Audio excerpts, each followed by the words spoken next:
Monsieur le Président, Mesdames, Messieurs. Chairman, ladies and gentlemen. Sorry.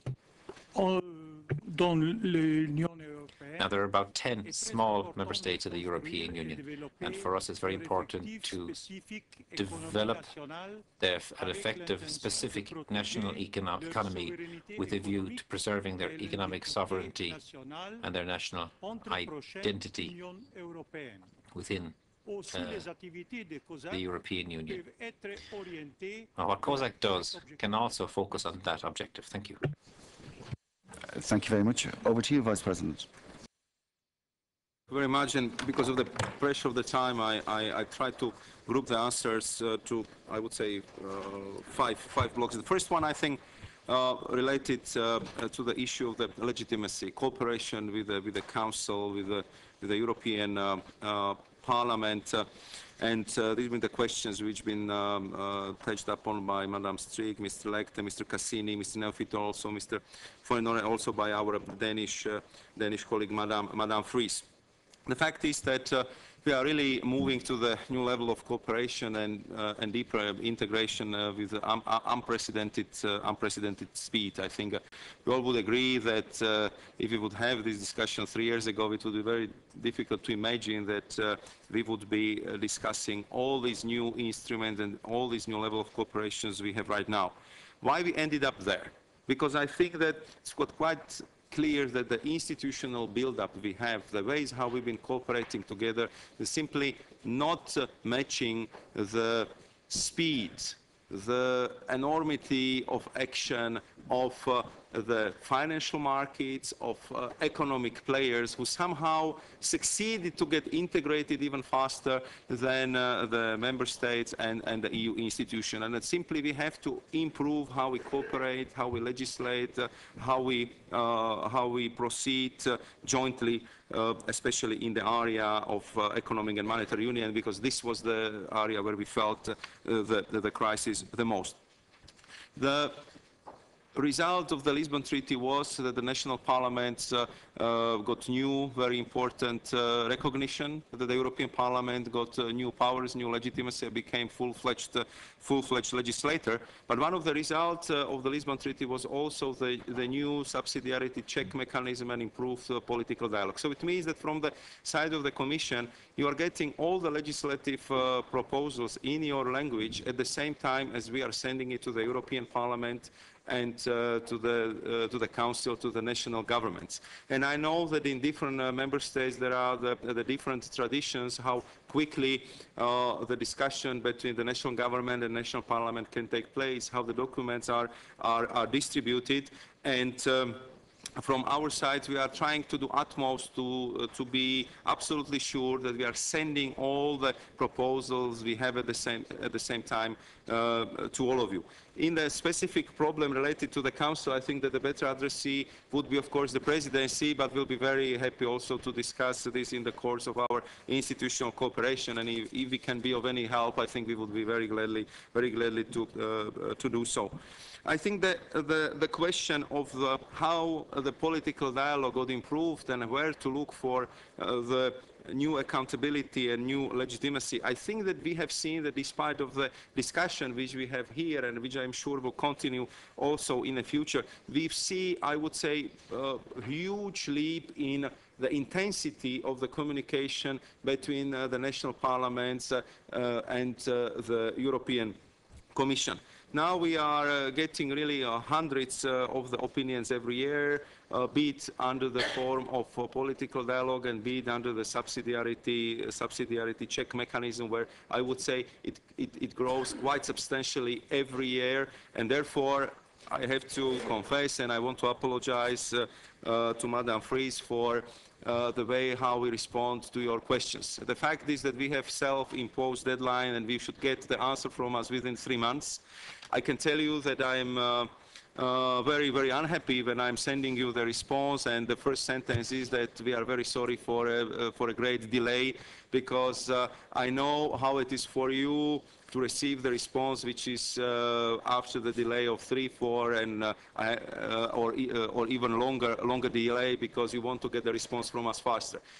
We changed our system, we issued internal guidelines, we put the new IT on this, and I hope that we will get the responses to much faster. I hope that they would be of better qualities, because we are looking for the ways how we would involve more closely also the sectoral DGs, the sectoral commissioners, so they would also feel the ownership of the answers which I'm getting to you, which are prepared mostly by the central services. So I hope that we will do better, but I can assure you that the college is informed that this is not acceptable situation where you're getting the answers from us with such a delay.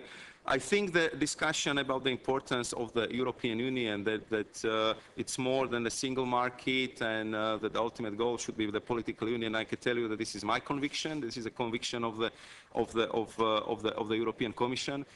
Therefore, we presented the blueprint with the certain stages, and therefore we would elaborate on this even more in our vision piece, which will be presented to you by in a few months' time, before the end of this year. So we hope this could be one of the topics for the pre-election campaign to the European Parliament. And I think that this is just absolutely crucial approach to our future in the view of accelerated globalization. I think we see that the EU is the most successful in pushing our vision, in convincing our partners about our approach to the global governance when we speak united, when we present, be it G8, G20, in the discussion with our key partners, unified approach. When they see that EU on this one is the serious, and we better take good care of the arguments, because this is the biggest economy in the world. We are still by €1 billion bigger in the terms of the GDP than United States, around 13. All the BRICS, which are so much discussed, Brazil, India, China, Russia together, are around 10, 11 billion. So there is a huge power. We are the most integrated and lucrative market for the investors. And our trade share, despite we discuss so much the competitivities in the global trade, stays more or less the same. Both the United States, Japanese economy lost a lot of the shares in the global trade, but EU is keeping it at the same level. So not everything is doom and gloom, despite the crisis. And this is just showing the potential, how much it could be better if we put our house in order, then we would have better governance, and we would have better interaction between national and European level. And this, I'm afraid, it's a bit of a, I would say, philosophical disagreement with Mr. Bill Cash, because we really believe that we can do much better together, and we believe that it would be much better if the UK will stay in the European Union, because it could be better for both of us. And we are of course afraid that if the UK would leave, that both of us would be weaker. And therefore I hope that there will be healthy debate in the United Kingdom on this issue, where both sides will have to the chance to speak up. Those who are against, but also businessmen, young people, artists who are for remaining the UK in the European Union, and that we will find the possibility to continue together and to have UK in the European Union, because UK plays such an important role in the European history. But I know that this would be a very intense debate, and I'm sure that that there will be huge interest and big participations from all European partners in this discussion. Concerning the last point of Mr. Pinto, I think that the first result, if it comes to the spread, is that they went dramatically down, because we managed to regain, not full, but I would say a big part of the confidence of the financial markets of our international partners. Today, nobody discusses the Brexit. Nobody discusses some kind of domino doom scenario where one country after another would collapse. And everybody believes that Europe will make it through. But I know how difficult it is in your country. I know how difficult it is in Ireland, and as Mr. Donahue described. And therefore, I think that we have to focus much more on the social aspect of our cooperation, on the social policies, and how we can actually pool the power which is in the EU also in this financial area to help the countries in trouble. This is idea behind this convergence and competitive instrument. But I would like to make sure that in the future, if a country has to undergo through very difficult structural reform process, that the country would be also supported by other member states to execute, to complete the reform, because result is the good for both sides. More competitive national economy and bigger and more competitive European economy. And how far and how quickly we would be able to go in the direction, of course, it's usually the matter of the political will. This is clear vision of the Commission that we want to go in that direction, and we hope that with the support of you, national parliamentarians, we can achieve these goals much faster than in the past. And I think that track record we achieved together over the last 2 years proves that we can be very ambitious, because we really achieved very important decisions in extremely short period of time if we compare it with the previous years of the European Union. Thank you very much, Mr. Chair. Thank you very much, Vice President. I think on behalf of everybody here, I think we can thank the Vice President for a very stimulating debate and for answering all our questions. I think it's fair to say that we could continue on talking for several hours on this matter, but unfortunately our time is limited. So thanks again, Vice President, for coming along today.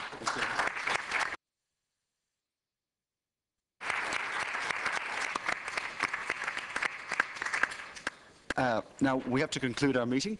We finished all our business. You're all invited to lunch in Castle Hall, which is just a short walk away, and people outside will show you how to get there. Buses are departing from 2:30 back to the hotel. You have an alternative. You can walk back. It's about 10 to 15 minutes. It's very safe and it's very easy. And staff will give you directions if you choose to do that. But can I thank you all for coming to Dublin and for your participation in this event. And we look forward to seeing you back here again in June. Thank you very much.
to accountability.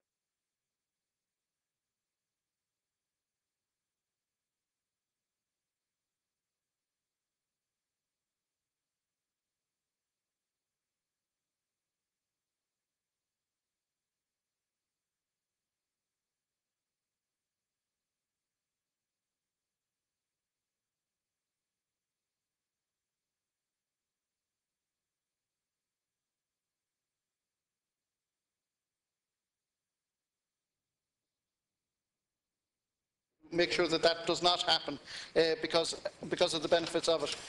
I think this process should be about putting citizens first, and I would call to ask what discussion has happened with unions on as regards the alignment process that is mooted. Certainly, the experience of these companies over 20 years in addressing disadvantage, poverty and social exclusion is extremely important, and that needs to be continued. So, Tasuna go Dr. Bowden and the pointy Tamadina, I guess, good to oversee this kind of all of the shot and you've got a man. Thank you, Senator Data, on 5 minutes. Now, I have 4 senators left to speak and 10 minutes. So, if you'll agree to share time, maybe everyone could get to speak.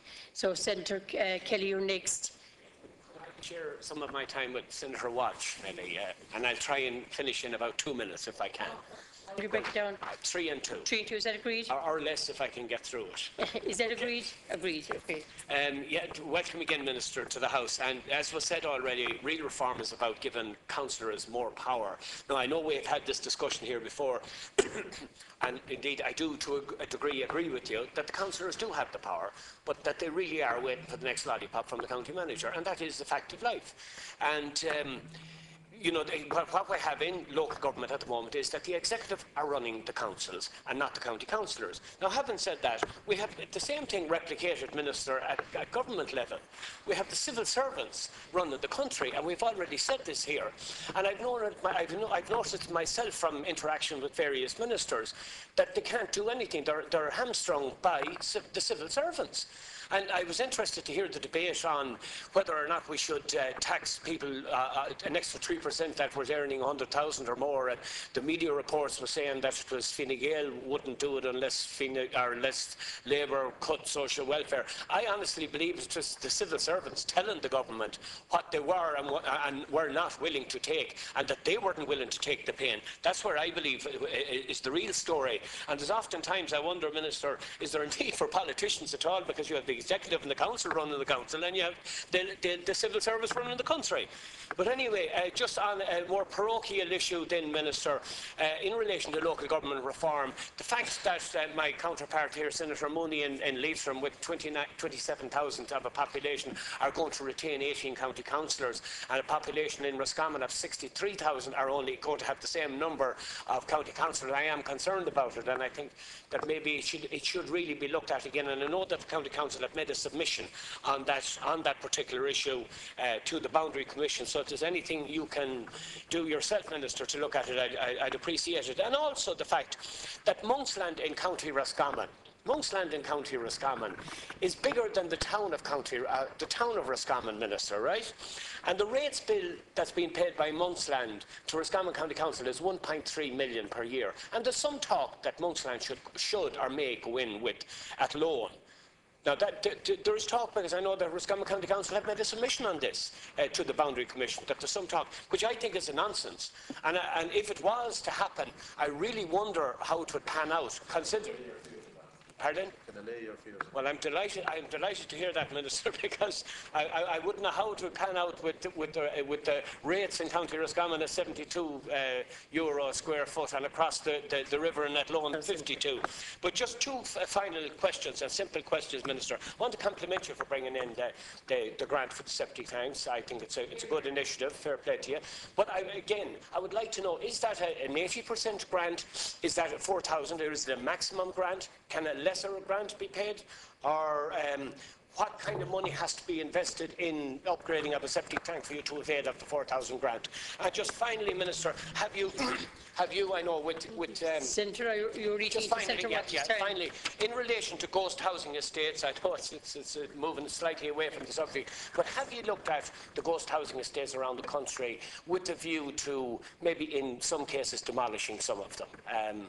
You know, some of them that may be either bank owned, NAMA owned, or whatever, but some of them most certainly need knocking. So, Thank you, Senator Walsh, and you have just over a minute and a half. Good, and can I thank Senator Kelly for giving me that minute and a half. Can I just say that I'm disappointed, Minister. I think local government has been crying out for real meaningful reform going back for many, many decades. There was an attempt made in 2001, but unfortunately some of the initiatives taken in the 2001 Act were subsequently rolled back on. And I think what we're talking about here is not reform at all. We're actually talking about rationalisation of councillors, which in turn is actually is the corollary, if you like, of embracing the principle of subsidiarity, where we should be empowering councillors at local level. We should be transferring a number of the executive functions from councillors or from the manager to reserve functions of councils. I see no reason why in the current climate there should be any, in fact, executive functions. I think councillors should be empowered to make the decisions and should be held accountable for the decisions they make and also the manner in which they make them through a very transparent process. I think that is achievable. There's nothing in this about the devolution of powers to councils. In every other country, in fact, you have a variety of public services which are administered and overarching control by local government. We don't have that in this country. The only initiative in the last 10 years that I've seen is in fact from the Department of Justice. Why doesn't local government members have a greater role in our dysfunctional health services? Centralising those we found to be a major mistake. We're now centralising here, and in fact we have the most centralised governing system in the whole of the Western world. Can I also say that? Conclude now to give the other two senators a chance. I'm not excluding ourselves from it. I blame all governments. Going back over at least 25 years. In 1975, there was an international competitiveness report produced which actually identified Ireland as the most centrally governed country in the world. More centrally controlled than in 1975. Senator, please, I have to ask you to be fair to the other two senators who sat all day waiting to get in. When you look at population per member, you're going to something like 4,800, whereas in fact other countries, including Denmark, which is a comparable country, is at 1,115. Totally the wrong direction, Minister. Senator Brennan, are you sharing with... Number one, Lemakara and Shah. 1 minute with Senator Darcy. The action programme Putting People First, providing for better engagement with citizens. It emphasises the need for local government to build strong relationships with and gain the interest of local people. I do believe, Minister, it will encourage greater participation by local communities together with local public reps who are all very familiar indeed with the needs and aspirations of their own communities. Putting people first reinforces local government as the primary means of public service at local level, harnessing the commitment of elected members, officials and local communities.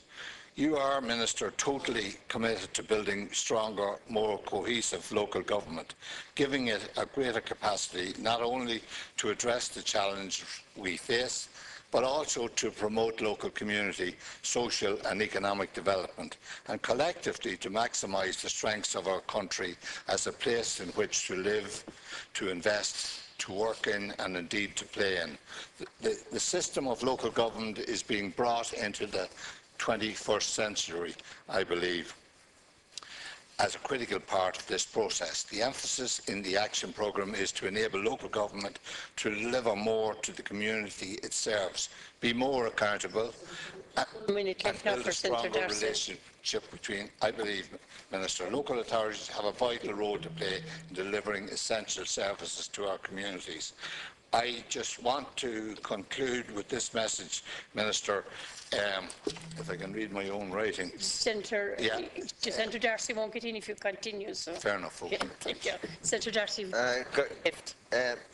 Minister, I've known you a long time, and in that time I know that you are totally committed to local government, above all members of this current government. And when you say local government will be the main vehicle of government and public service at local level, if that is delivered on, that is all we want. I congratulate you on your reforms. I hope the municipal districts will retain some level of competence in their areas, and as you say, taking in the hinterlands as well, which are underrepresented at the moment in that regard, that will be one of the key areas of reform. I wish you well, Minister. Thank you, Senator, for your brevity. Minister, could I call on you to respond, please? Thank you very much, Cathaoirleach. And first of all, I wish to thank the senators who made their contributions, and I value the sincerity by which many speakers have raised these issues, and I can assure you that once the legislation is published and going through the House, that I will look very carefully at whatever amendments or changes that people wish to put before me in the context of this legislation, and I will be as open as I possibly can.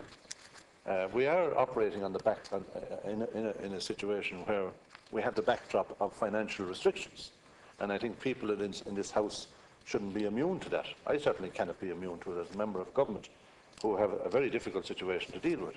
But that's not the prerequisite at all towards the meaningful reform that we're seeking to bring in here.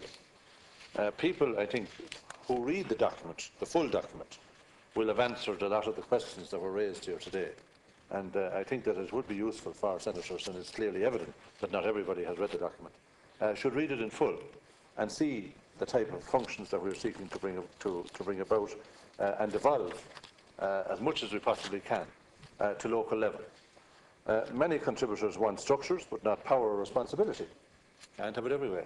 I think what I am starting out on is what is the type of services that local government can actually deliver at local level.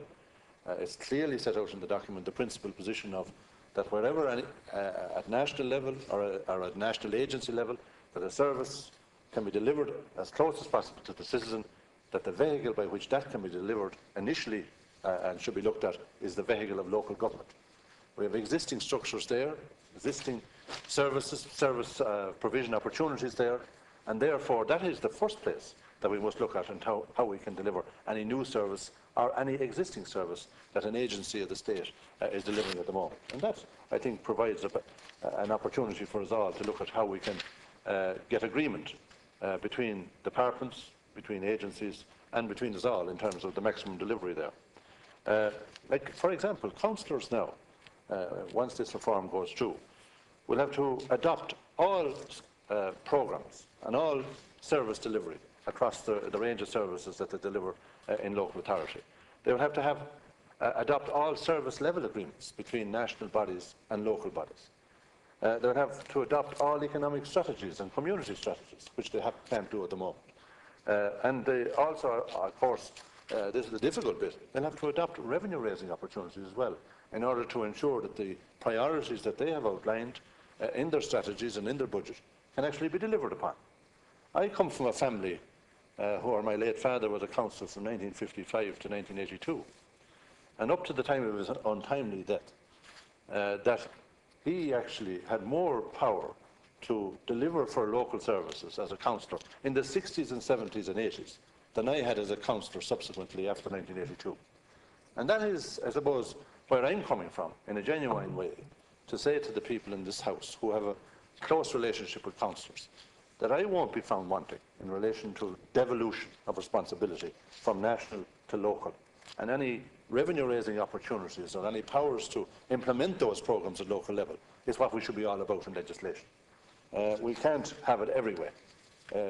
I think it was a great mistake that we have centralised local government, as Senator Walsh has said, over the years, and I think that the nail in the coffin was in 1977, when we abolished the rates across the board. That really removed and centralised into national agencies and national bodies the type of opportunities for people to be able to deliver their priorities at local level.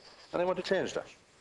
And you'll have to, I suppose, I'm saying that in a very open way to the members of the House, that I'd be delighted to hear from them in relation to amendments they may wish to put through it. Now, Senator O'Donnell, we can have our little scraps here and there in relation to local level, but you've had a lot of a good run in your contribution today and a lot of misinformation about the reduction in services. If people in Donegal or everywhere else pay for their local services, they'll get more of them delivered. But if you don't pay for them, you can't expect the budgets not to be met, and therefore the local management have to decide to cut their cloth to suit their measure. And if people advocate that you shouldn't pay, well, then don't expect the same level of service. So it's a responsibility, and I'm not saying that personally to you now, but it's a responsibility on all of us to ensure that if you want a service, you have to pay for it. It comes out of central government or it comes out of local government. And the more discretion you're going to have, the more opportunities at local level is what's required for revenue-raising opportunities. And I would say to Senator O'Flaherty and Senator Cullinan from the Sinn Féin party, you know, I actually am looking at the Northern Ireland situation, where you're actually in a position of responsibility, where you have revenue-raising opportunities for local people. We call it property tax. And I'm looking at what you actually include in that property tax there as well, as a model for the future perhaps. But you're actually charging people €1,000 on an average household in Northern Ireland for a particular range of services. Yeah, we get the services. Sorry? What services? Outline the services. Yeah, no, but we can't have it everywhere. At local authority level, you actually are reducing the number of local authorities as well, down to 11. That's what your proposal is. And there might be political reasons for that, and that's your business. But you're in a position of responsibility where I'm watching very closely what you're doing at local level. And I hope I learn from that experience. And what are we getting but from I the won't be tax? But I won't be hypocritical. What extra services are we won't getting be from the property tax? I won't be hypocritical. The local improvement scheme actually is reopened again. Oh, good news. Yeah. Welcome that. Well done. And the exchequer contribution is what we actually reduced for the service to the local authority, not the local government fund, just the exchequer contribution. Senator Landy certainly has a very genuine interest in, and has been for a long time, and we've had differences and we've had agreements in relation to the fundamental issue of devolution. I think that's where both of us are coming from. And I will be strengthening us in the line of what I've just said, strengthening the opportunities for councillors to be able to make decisions at local level and as near as possible to the citizen. What we have as structures, I'd like people to keep an open mind on what the devil will be in the detail in relation to what powers the municipal district will have. And that's the bottom line in relation to where we are. But the same people that will be representatives on municipal councils will be also on county councils. So they'll have a second bite of the cherry in relation to matters relating to collection of monies, how monies are distributed to the various districts, the municipal districts. So the same people that will be concerned about how money is going to be distributed will have a say in it as members of the plenary council at county and city level. So I think it's not like something where a town council at the moment can't go to the county council meeting or can't go to anywhere else to get money. With the municipal membership, you will be able to go to the place where you're going to be able to advise and be able to influence the outcome in relation to the distribution of those finances for the provision of those services on the basis of a population or whatever criteria is ultimately decided on by the plenary body at county and city level. So I think that is, I suppose, a fundamental difference to what's happening at the moment. I'd like to think that the people that will serve at municipal council level and that are elected will have meaningful powers. And they'll have a lot more powers and responsibilities to deal with the business on behalf of the people than they have at the moment. And I think that we cannot, operate in isolation and we have to be honest with each other. You either are elected to do something meaningful and positive or you're not. And I think that it is not acceptable, the powers that town councils have at the moment.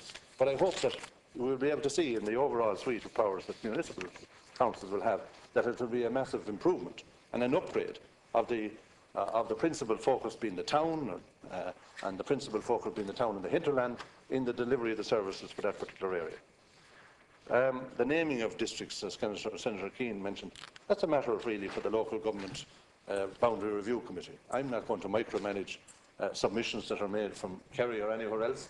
I can't do that or I'd be accused of interfering in the process. I haven't done that in the national level and I won't do it at local level. And the chips will fall where they fall. And they won't, we can't keep everybody happy when it comes to boundaries. We all know that as practicing politicians. And that's why we set up an independent process. Gone were the days when you put maps out on the table as a government minister and decide for yourself.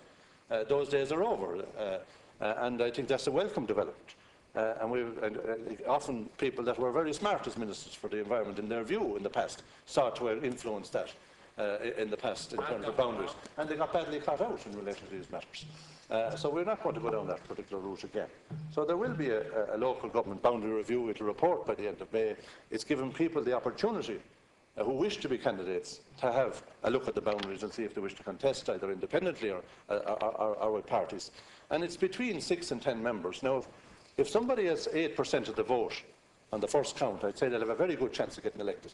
And if they can't get 8% of the vote on the first count, they'll have to have a very serious look at themselves, but they certainly can't be able to blame the system. The people will vote for whoever they want to be elected. That's democracy. But 8% on the first count gives them a right good chance of being elected in a scenario where between 6 and 10 seats are going to be in any municipal district.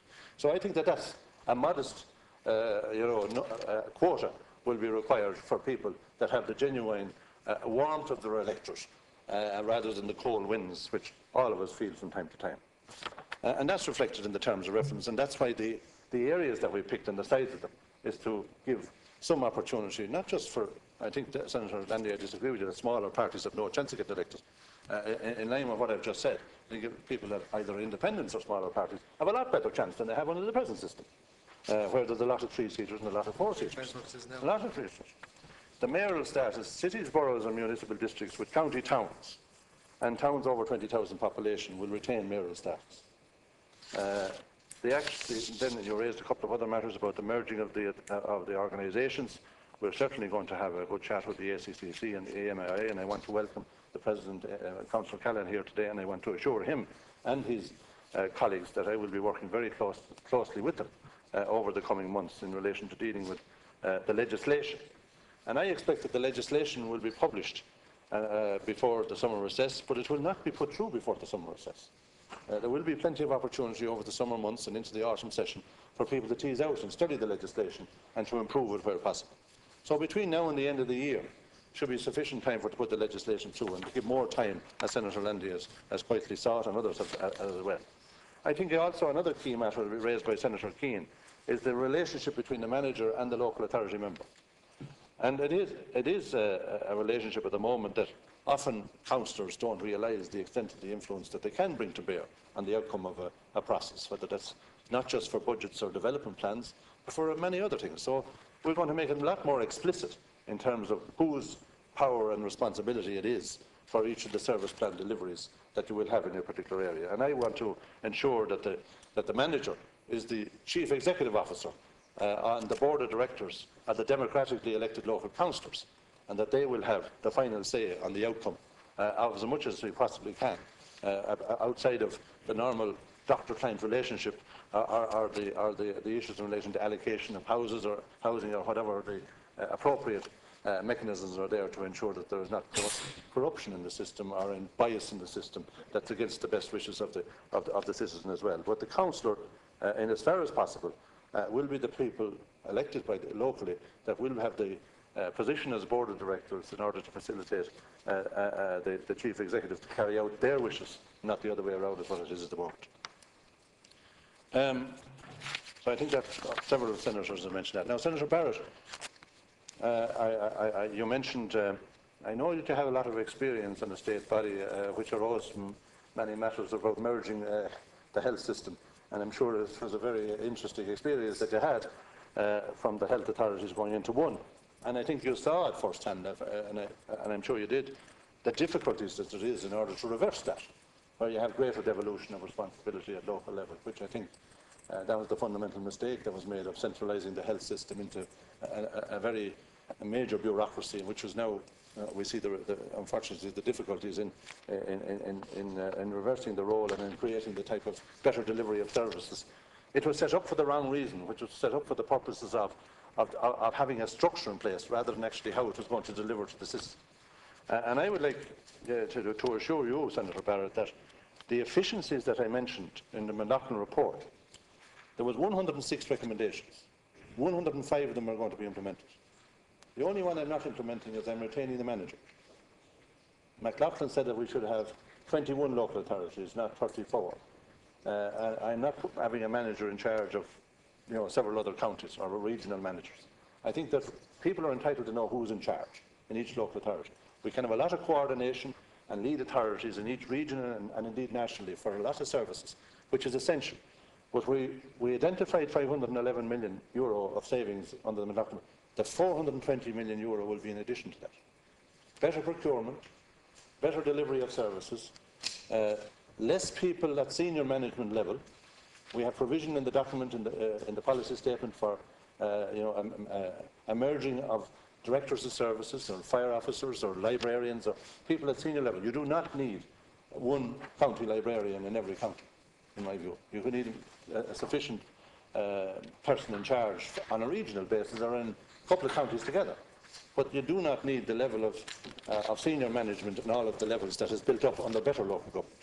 And we are going to reverse that and to have middle management and lower management to protect the frontline services. I agree with you totally that it's not acceptable to have very little change at senior level and a lot of change in the frontline services with the outdoor staff.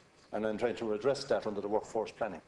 And there is provision for 500 retirements at senior management level in a voluntary way, which is part of the policy proposals that we put forward. So there was a lot of pillars of society as well, as said Senator Barrett, that was on private entities, that got things wrong as well, and boards of banks. We don't ignore them either. They put themselves forward as people that should be on maybe state boards and by the government of the day, and should come under pressure from a lot of those wonderful people, and they weren't exactly doing a whole lot in the best interest of the country and the private entities that they were representing. And we do in the private sector as well have to acknowledge that we pay people a lot of money, even in share options on top of €1 million of a salary. In the food sector is one place we could look at it as well. They're doing a great job, but I'm sure that they're not worth €1 million and share options as well. So I think that the private sector and the public sector could get together a little more often and talk about what is a realistic return on the investment in terms of human capital that they make. But it's often certainly drives people to despair, people that are at the lower levels of society, or people that are working hard to make those particular positions available for people at senior management, that they are paid to the extent that they are. So I want to assure Senator Barrett that 8,500 people have come out of the local government service in the last 4 years. The highest level of any in any of the public services in relation to the reduction in staff, from 37,000 in mid-2008 to 28,500 now.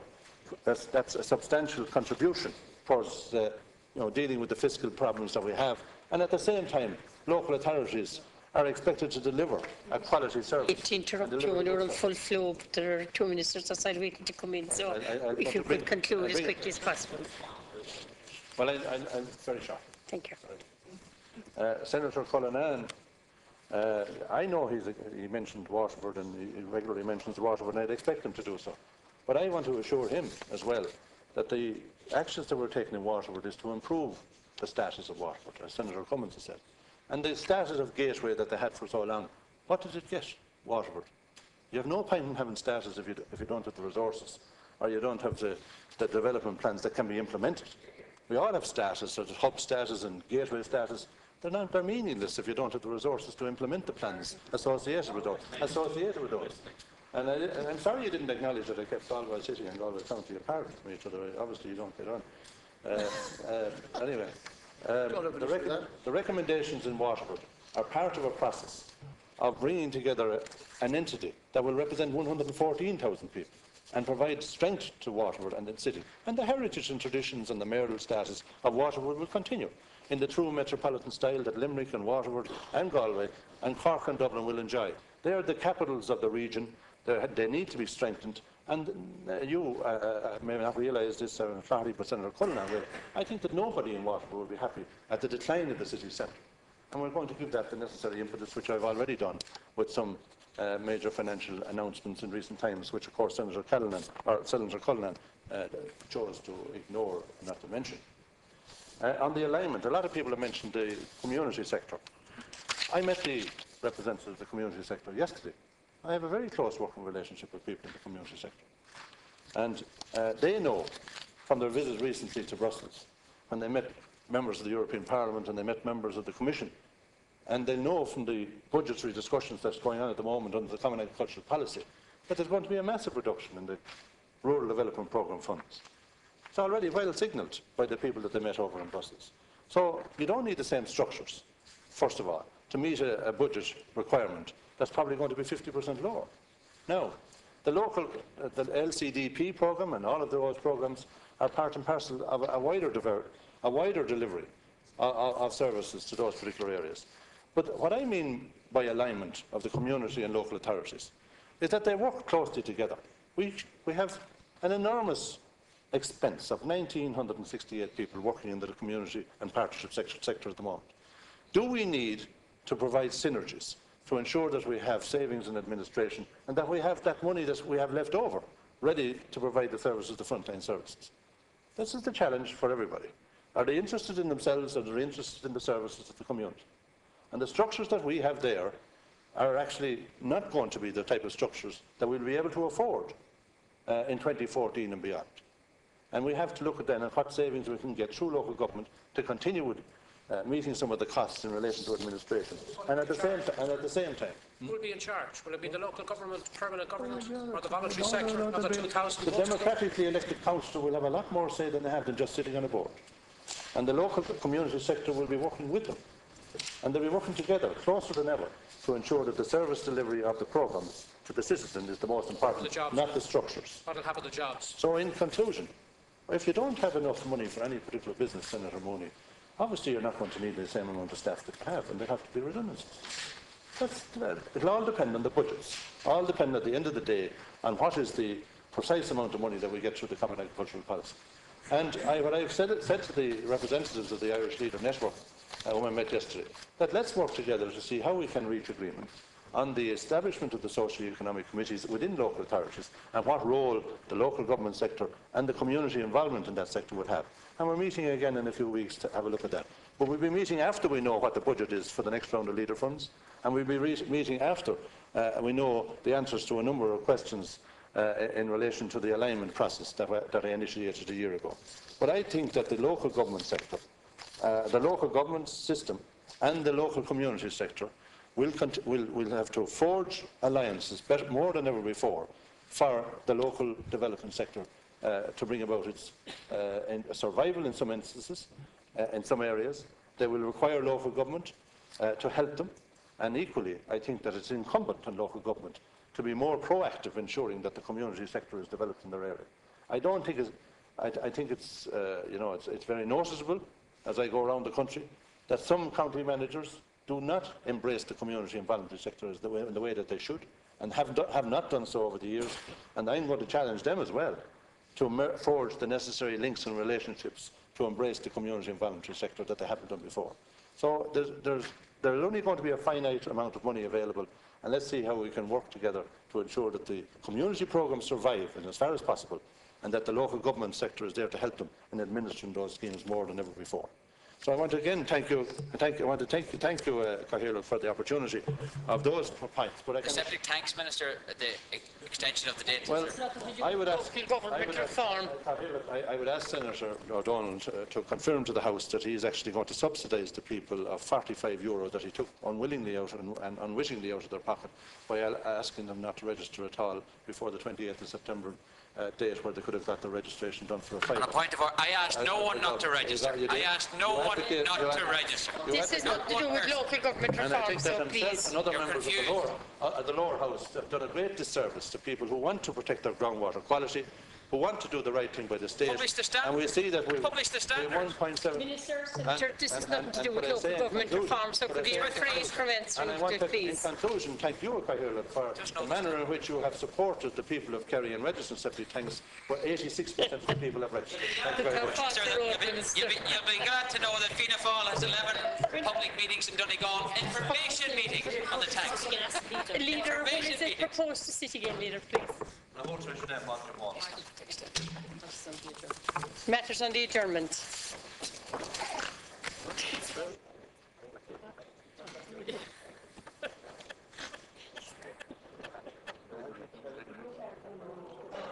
Aye. No, these are back. The blue boy.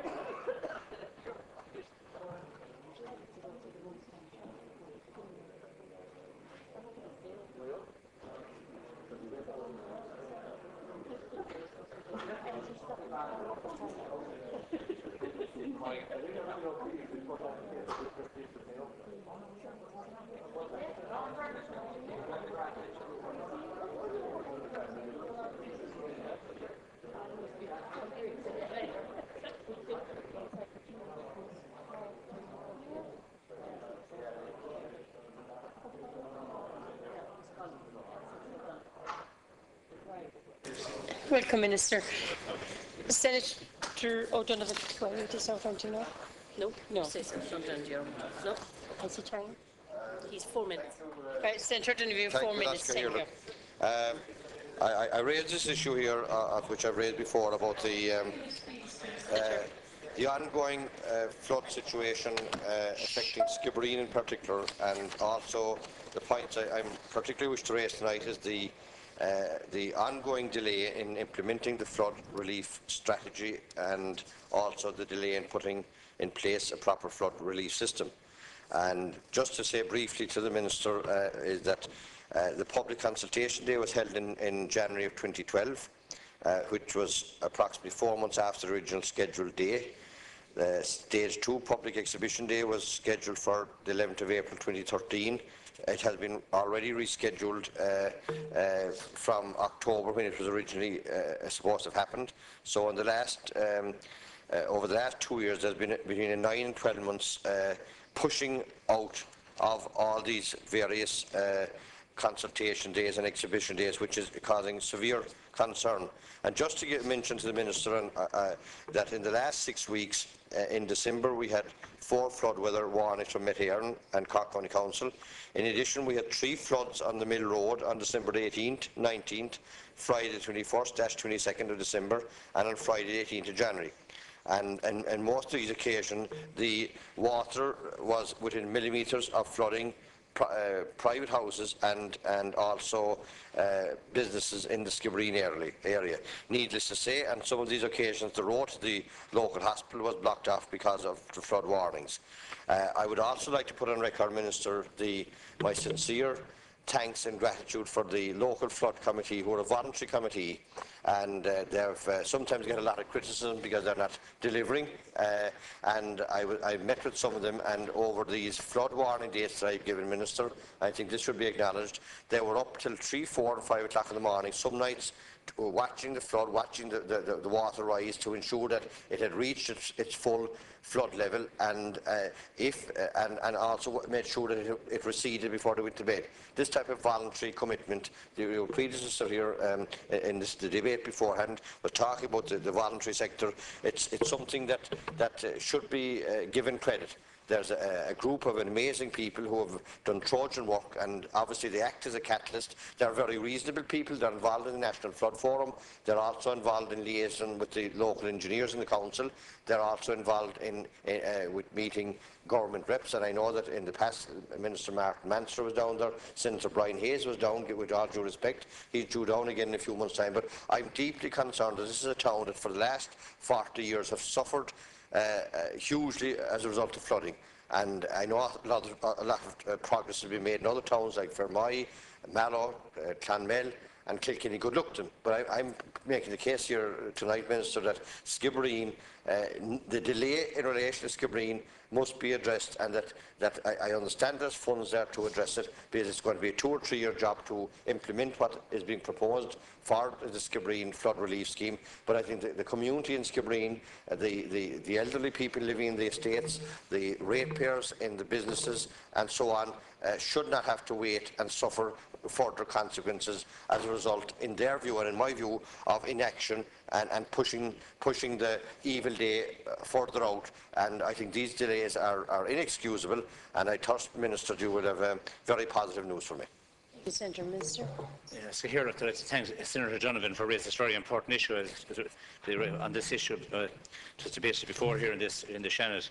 A flood risk assessment and management study for the town of Skibbereen has been advanced by Cork County Council in partnership with the Office of the Public Works, who are providing the funding. Consultants were appointed in 2011, and the project is currently at the feasibility study environmental assessment stage. There have been 2 information days where an initial preferred scheme was presented to the public, with the main proposals including new walls and embankments some localised channel widening, localised regrading of the channel and some improvements in the local drainage system. While it was intended to place the preferred scheme on former public exhibition towards the end of 2012, there were some delays incurred from the need to assess further information from the existing river gauges in the Ballahilty and the need to undertake further surveys. The delay is regrettable, but it is vital that all available information is fully and thoroughly assessed before finalisation of the preferred scheme, so that the most effective and appropriate scheme can be put forward for consideration by the people of Skibbereen and other stakeholders.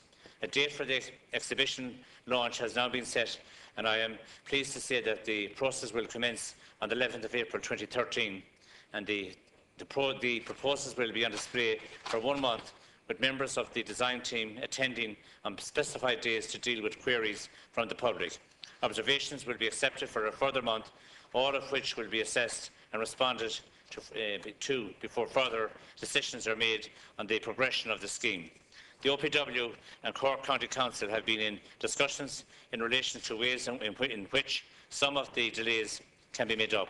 It is now intended to bring forward the timing of the site investigations required for the progression of the detailed design of the scheme, and this will allow the detailed design to commence as soon as the public exhibition phase is completed, subject, of course, to the preferred scheme being generally accepted by the public in Skibbereen.